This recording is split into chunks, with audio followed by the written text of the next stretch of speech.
Study Unit 3, Lecture 5.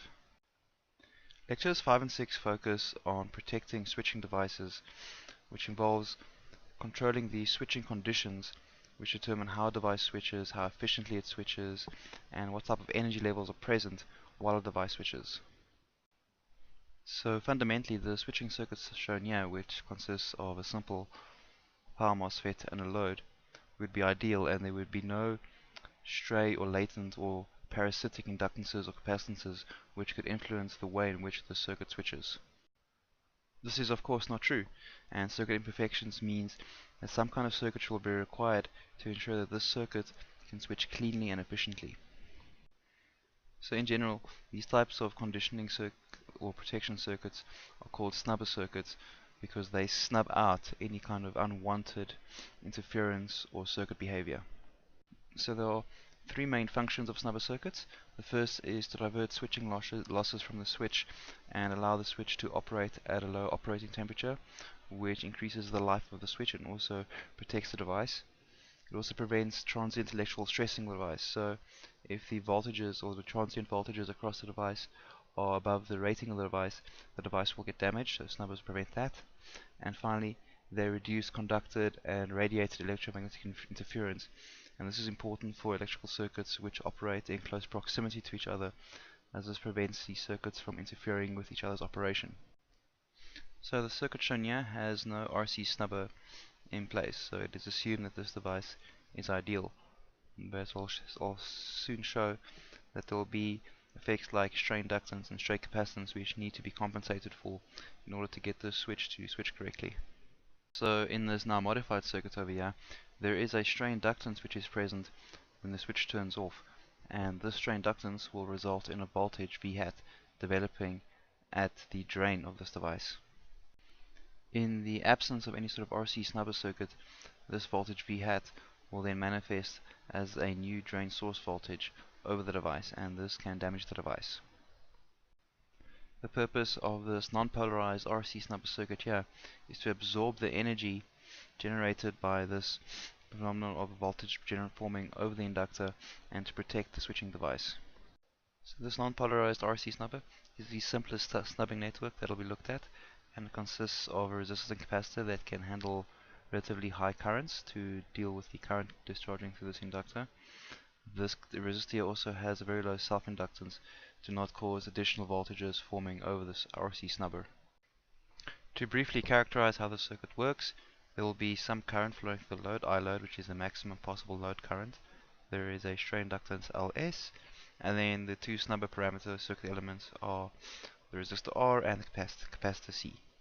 These parameters can all be related by the damping characteristics of the RC snubber circuit, with C and R being defined in terms of these factors.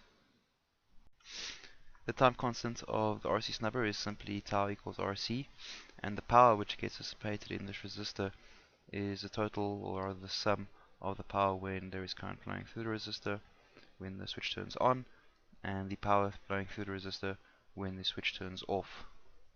The important characteristics in this power equation are T subscript F and T subscript R, which relate the rise and fall times of the switching signal at the gate of the device.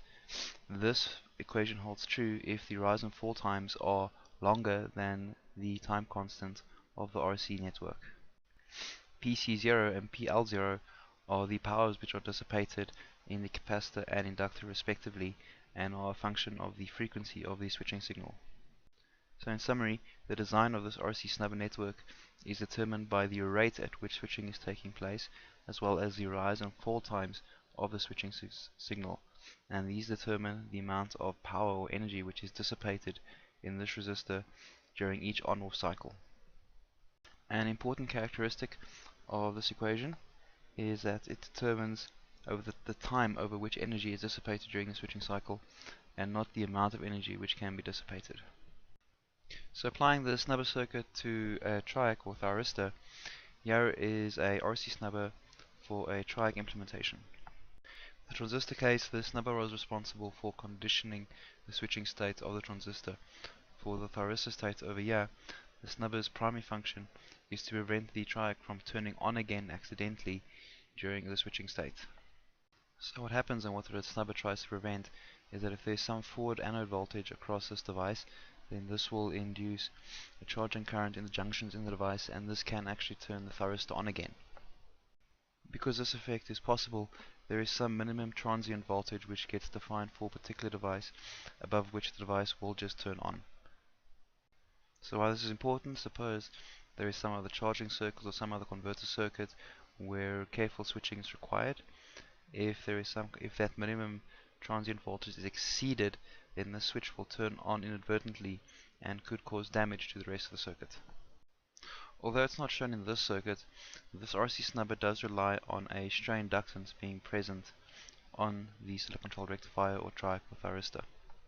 So this inductance could be a stray inductance or a leakage inductance, or rather a stray inductance from a transformer, or it may be artificially introduced by designers, so there might actually be an inductor introduced into the circuit. So this part of the circuit has been redrawn over here, just using a slightly different symbol for silicon-controlled rectifier, but it is still a thyristor. Shown here is the stray inductance or the introduced inductance. The transient current which is flowing through the RC snubber is also shown.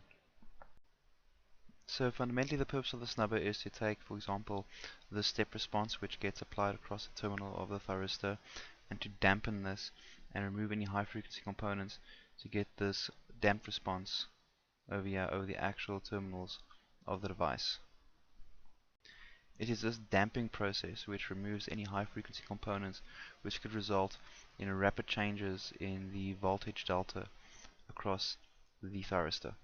These high frequency changes can or might be in excess of the minimum transient which will be acceptable before the device turns on, so this damping operation is quite necessary to prevent the device from turning on unnecessarily.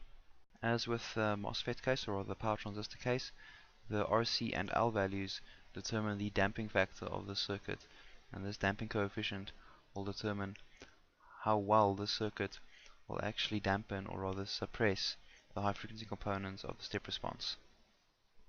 So shown here are variations of the RC snubber for the thyristor device.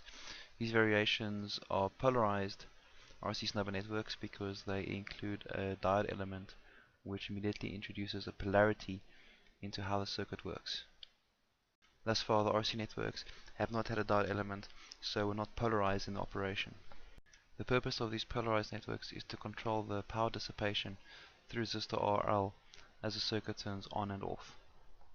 So thus far the primary basic function of RC snubbers is to suppress voltage overshoot levels across switching devices. The problem with the previous snubbing circuits is that the RC snubber starts affecting the voltage overshoot almost immediately. This could be considered wasteful when in fact all the RC snubber needs to do is to stop any sort of internal voltages from exceeding the supply voltage. To attain this, a soft clamping circuit is used.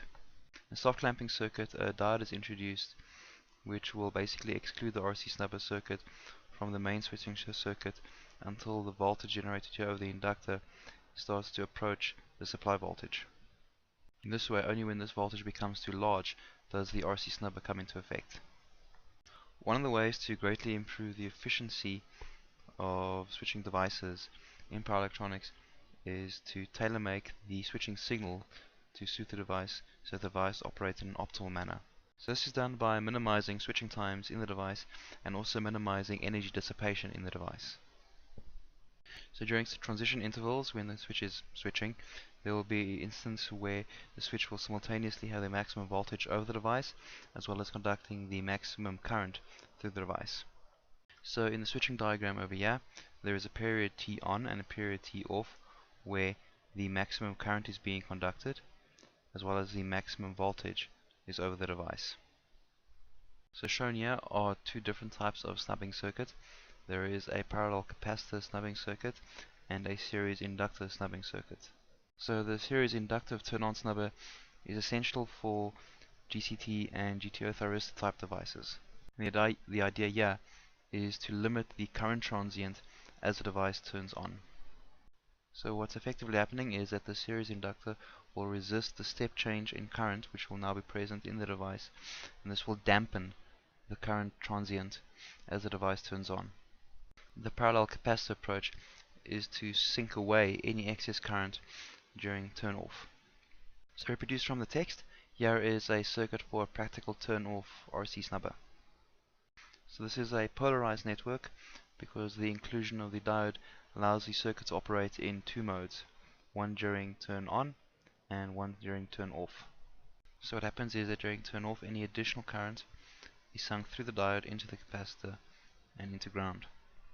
Initially the voltage across the capacitor is zero, but as current flows through it, the voltage across the capacitor will increase, and eventually this diode will switch off again. During this entire time, the collector voltage is clamped to the voltage of the capacitor, which is initially zero. Depending on the size of this capacitor, the turn on and turn off characteristics of the circuit can be manipulated. Shown here in part A of the diagram is an unaided switching circuit.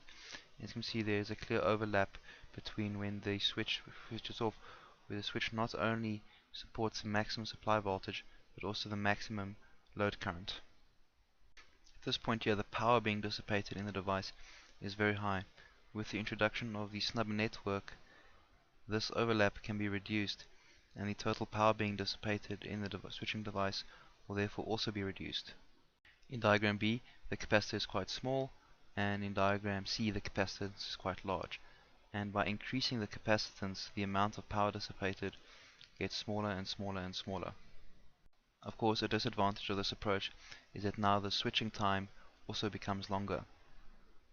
Additionally, although the power being dissipated in the switch also decreases, the amount of energy being dissipated in the snubber resistance will increase. In other words, energy which would have been dissipated in the switching device will now be dissipated in the snubbing network. The overall consequence is that when designing these type of networks, there is a trade-off where the amount of power being dissipated in both the switch and the snubbing network can be minimized. The switching time can be generalized by using the constant K, which is defined as the time constant of the snubber network divided by the total overlap time, or the total switching time divided. For values of K less than 1, then the dissipated power is defined by this thing, and for values larger than 1, the dissipated power is defined by this expression over here. The easiest way to understand these expressions is simply to plot them as K versus the energy loss, which has been done in figure 8.13, where the factor K has been plotted on the horizontal axis and the energy loss has been plotted along the vertical axis. So when this type of network is designed, the purpose or the goal of the design is to design the power dissipation in the snubbing network and the active device in such a way that this point is reached where the total dissipation is minimized for both devices. Finally, an important advantage of using these sort of switching protection circuits, polar or snubbers, or whatever you want to. Finally, an important advantage of using these types of switching networks is that they increase the safe operating area for the switching device. And that concludes this lecture. The next lecture will just carry on with this topic of switching gate circuits.